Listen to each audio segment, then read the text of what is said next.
রাজ্যে নিষিদ্ধ হলো আরও একটি ফার্মাসিউটিক্যাল ওষুধ। পশ্চিমবঙ্গ ফার্মাসিউটিক্যাল নিষিদ্ধ হওয়ার পর ফার্মা ইমপ্যাক্স নামে এই সংস্থায় সরকারি হাসপাতালগুলিতে ওষুধ ও স্যালাইন সরবরাহের বরাত পায়। এরপর সরকারি হাসপাতালগুলিতে স্যালাইনটুকুও মিলবে তো, আশঙ্কা চিকিৎসক মহলে।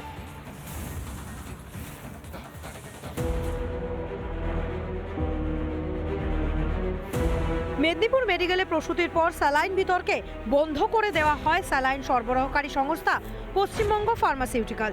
এরপর সরকারি হাসপাতালে ওষুধ ও স্যালাইনের বরাত পায় ফার্মা ইমপ্যাক্স নামে অপর একটি সংস্থা। কিন্তু এবার সেই সংস্থার ওষুধেও জারি হলো নিষেধাজ্ঞা। পশ্চিমবঙ্গ ফার্মাসিউটিক্যালসের যাবতীয় ওষুধ ব্যবহার না করার সিদ্ধান্ত নেওয়ার পর যে সংস্থাকে দায়িত্ব দেওয়া হয়েছিল, এবার সেই সংস্থার একাধিক ওষুধ ব্যবহার না করার সিদ্ধান্ত নেওয়া হয়েছে। যাবতীয় ওষুধ তৈরি করা বন্ধ করবার নির্দেশ দেওয়া হয়েছে ড্রাগ কন্ট্রোলের তরফ থেকে। রাজ্যে ড্রাগ কন্ট্রোল এমন সিদ্ধান্ত নেওয়ার পরই স্বাস্থ্য মহলে দেখা গিয়েছে উদ্বেগ।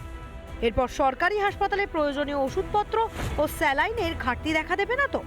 তাহলে কি এরপর সরকারি মেডিকেল কলেজ ও হাসপাতালগুলিতে যে সাধারণ রোগীরা চিকিৎসার জন্য যাবেন, তাদের জন্য প্রয়োজনীয় স্যালাইন বা অন্য কোনো আইভি ফ্লুইড আদৌ পাওয়াই যাবে না? আমরা যে পার্টিকুলার স্যালাইনটা নিচ্ছি, যে ব্যাচটা, যে কোম্পানিটা, সেখানে যখন টেন্ডার হচ্ছে তাদের কোয়ালিটি যে আদৌ সেই কোয়ালিটিটা সঠিক আছে কি নেই, সেই দায়িত্ব তো রাজ্য সরকারের, রাজ্যের স্বাস্থ্য মন্ত্রকের, রাজ্যের স্বাস্থ্যমন্ত্রী মমতা বন্দ্যোপাধ্যায় তার। তো এখানে তিনি হয়তো দায়িত্ব পালন করছেন না, যার জন্য এই অবস্থা হয়েছে। রাজ্যে একের পর এক ফার্মাসিউটিক্যাল সংস্থার ওষুধে গলদ মিলছে। এতদিন কেন এই সংস্থাগুলোর ওষুধের গুণগত মান যাচাই করা হয়নি? সাধারণ মানুষ এরপর সরকারি স্বাস্থ্য ব্যবস্থায় ভরসা রাখতে পারবে কি? রিপাবলিক বাংলা।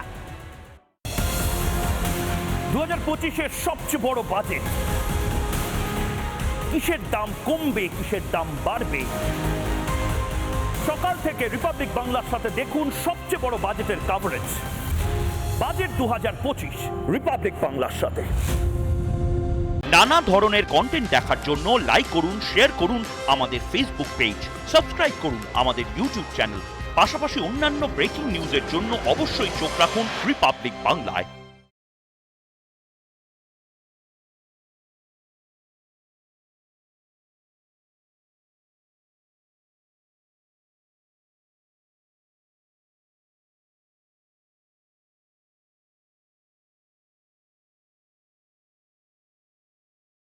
নানা ধরনের কন্টেন্ট দেখার জন্য লাইক করুন, শেয়ার করুন আমাদের ফেসবুক পেজ, সাবস্ক্রাইব করুন আমাদের ইউটিউব চ্যানেল।